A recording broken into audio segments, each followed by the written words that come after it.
From Russia with Love is a new third-person shooter made by EA Games. I tried to score The Godfather, but they were sold out, so I picked up this instead.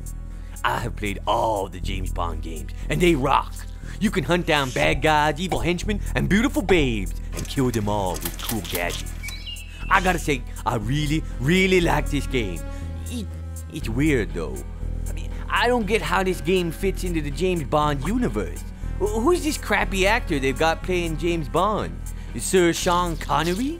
Jeez, he sounds like my grandpa, or some stoned 90-year-old Irishman. I guess they could get a real James Bond actor like Pierce Brosnan or Timothy Dalton. Also, this game is set in the olden days, like the cars are olden days cars, and all the gadgets are olden too. And the real James Bond, he has new toys, not like old laser watches and jetpacks. And the bad guys are Russians.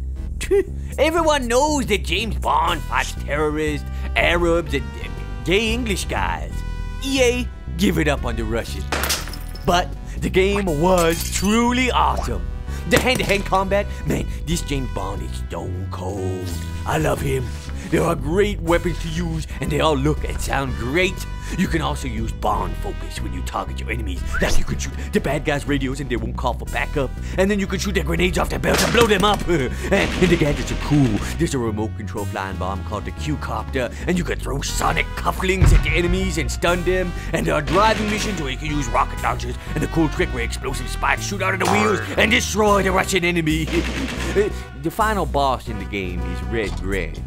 I was totally let down because taking him out was a snap, and then the game is done.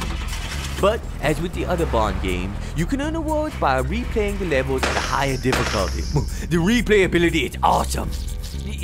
Another weird thing. One of the bad guys is an old German lesbian called Rosa Claire. Obviously, they totally ripped off Frau Fabicina from the Austin Powers movies. For that reason, and because of the weird 90-year-old Irishman Sean Connery James Bond, I only give the game 8 paws out of a possible 10.